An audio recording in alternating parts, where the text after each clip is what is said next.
So last day we have read up to ozone layer. So now 2 more layers are left. Last day हम लोग discuss किए थे troposphere और stratosphere के, 2 more नहीं और 3 more you can say. Mesosphere है, थर्मोस्फियर है, एक्सोस्फियर है और साथ में आयनोस्फियर भी है, लेकिन आयनोस्फियर वही थर्मोस्फियर में ही मिलते हैं.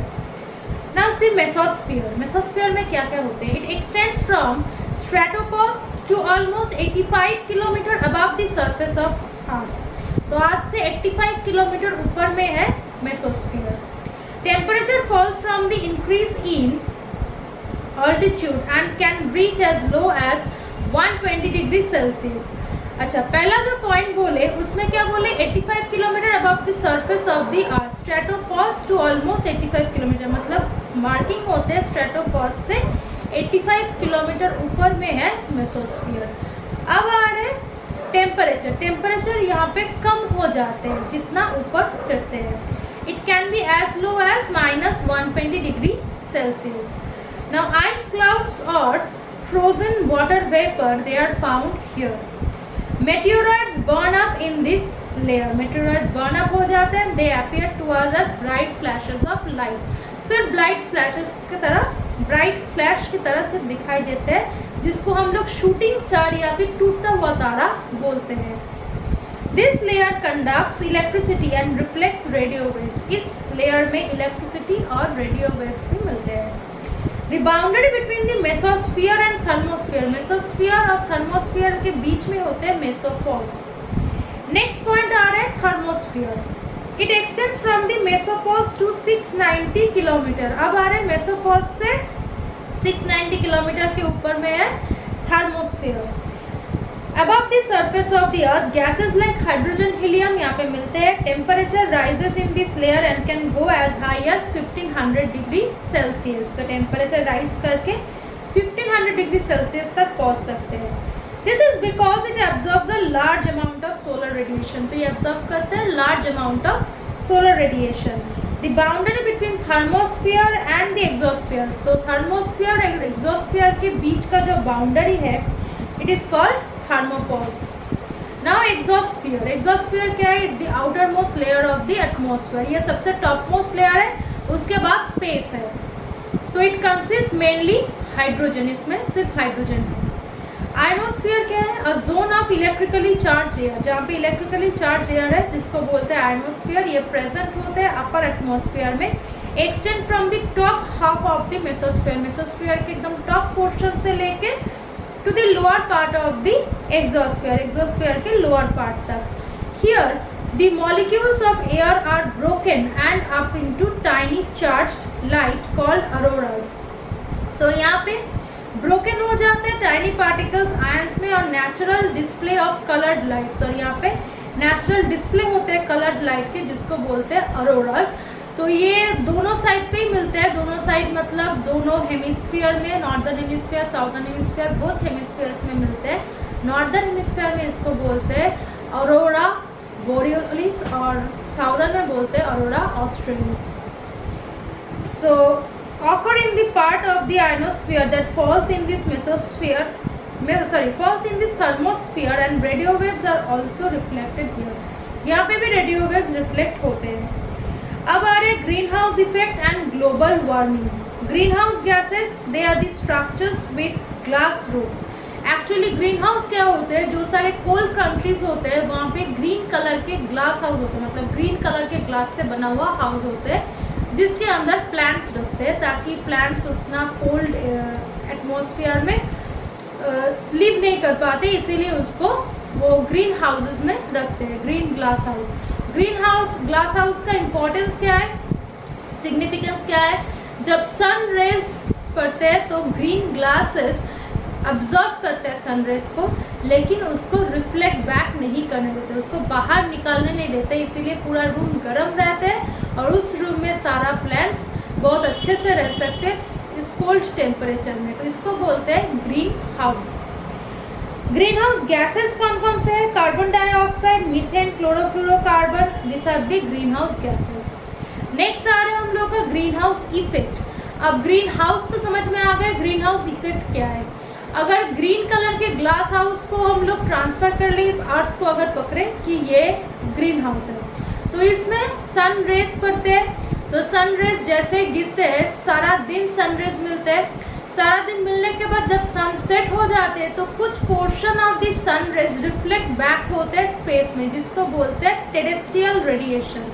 लेकिन जब रिफ्लेक्ट बैक होते हैं तो पूरा रिफ्लेक्ट बैक नहीं होते, कुछ अमाउंट रह जाते हैं। क्यों रहते हैं? क्योंकि ये जो ग्रीन हाउस गैसेज है, स्पेशली कार्बन डाइऑक्साइड, ट्रैप करते हैं सन की हीट को। अगर ये ट्रैप नहीं करते तो क्या होता? अगर ट्रैप नहीं करते तो सुबह में जितना गर्म होते रात में उतना ही ठंडा पड़ते, तो एक्सट्रीम टाइप ऑफ टेम्परेचर्स हो सकते थे, लेकिन होते नहीं है क्योंकि कार्बन डाइऑक्साइड ट्रैप करते हैं इस सन रेज को। तो इसी को बोलते हैं ग्रीन हाउस इफेक्ट। तो इसके साथ साथ ग्लोबल वार्मिंग भी रिलेटेड है। क्यों? क्योंकि ये ग्रीन हाउस इफेक्ट से क्या होता है, अर्थ को वार्मथ मिलते हैं, लेकिन कभी कभी कार्बन डाइऑक्साइड जो है, अमाउंट ऑफ कार्बन डाइऑक्साइड इतना बढ़ जाते हैं कि वो ज़्यादा अमाउंट ऑफ सन रेज को ट्रैप कर देते हैं कि जितना ज़रूरी है उससे कहीं ज़्यादा सन रेज ट्रैप हो गए। इससे क्या होता है, ग्लोबल वार्मिंग हो जाते हैं, मतलब अर्थ का जो टेम्परेचर रहना चाहिए उससे कहीं ज़्यादा टेम्परेचर हो जाते हैं, जिससे पोलर आइस कैप्स में जो ग्लेशियर्स है वो भी मेल्ट करना शुरू कर देते हैं।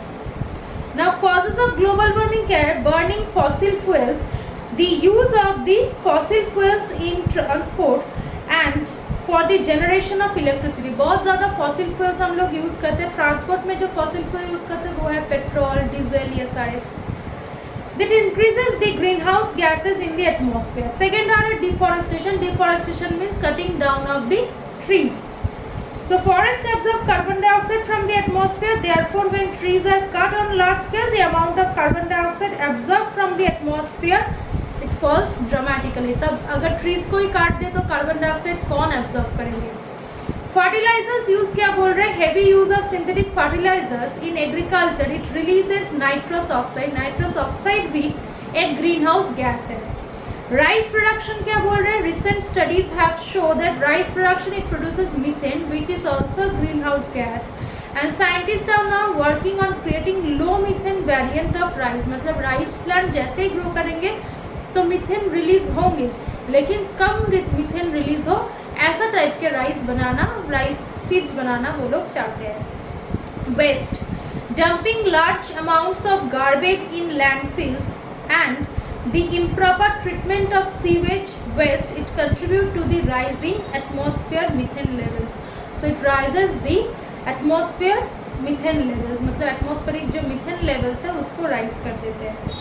नेक्स्ट आ रहा है impact of global warming. Global warming का क्या क्या इम्पैक्ट है? ग्लोबल वार्मिंग होने पर there is a gradual melting of glaciers on polar ice caps. हम पहले ही बताए कि पोलर आइस कैप्स में ग्लेशियर्स मेल्ट करते हैं, और जैसे ही ग्लेशियर्स मेल्ट करते हैं तो वो बढ़ा देते हैं सी लेवल का, जो जितना सी लेवल होना चाहिए उसको राइज कर देते हैं या फिर बढ़ा देते हैं सी लेवल को। And the rise in the sea level results in floods. जैसे सी लेवल बढ़ जाएंगे तो उससे फ्लड्स हो सकते हैं in many coastal areas. This poses a threat the lives of people living in this areas. जो सारे कोस्टल एरियाज में रहते हैं उन लोगों को बहुत थ्रेट फील होता है, क्योंकि कभी भी उन लोगों के लाइफ डेंजर में पड़ सकते हैं। Changes in climate are causing unusual weather conditions like longer hotter summers. कभी कभी longer hotter summers चलते हैं और severely harsh winters होते हैं कुछ areas में। Next है extreme weather phenomenon like hurricanes, storm, floods, heat waves and droughts have become more severe and more frequent than before. तो ये बहुत ही सीवियर हो गए, बहुत फ्रीक्वेंट हो रहे हैं, बहुत फ्रीक्वेंटली होते हैं ये फ्लड, स्टॉर्म और heat waves. Health is threaten in many ways. Health भी थ्रेटन होते हैं कैसे? वार्मर कंडीशन फैसिलिटेट करते हैं ग्रोथ ऑफ डिजीज। बहुत सारे डिजीजेस ग्रो करते हैं, कॉजिंग ऑर्गेनिजम्स। हीट स्ट्रोक हो सकते हैं, हीट रिलेटेड डेथ हो सकते हैं, दिस आर कॉमन। लास्ट जो है वो है ways to reduce global warming. कैसे रिड्यूस कर सकते हैं ग्लोबल वार्मिंग को? पहला है planting more trees, reforestation and protection of forest cover. This are important steps towards restoring balance, balance को रेस्टोर करने के लिए of the greenhouse gases and cooling the earth. So this will help in cooling the earth. Next point is controlling the amount of waste product. Waste product को control करना है. This can be done by practicing 3 R's. 3 R's क्या क्या है?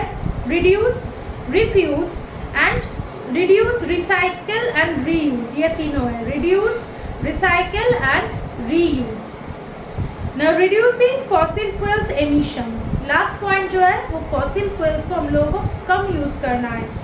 Switching over to cleaner sources of energy like solar and wind energy can reduce the amount of greenhouse gases, तो ये air में greenhouse gases के amount को less कर सकते हैं।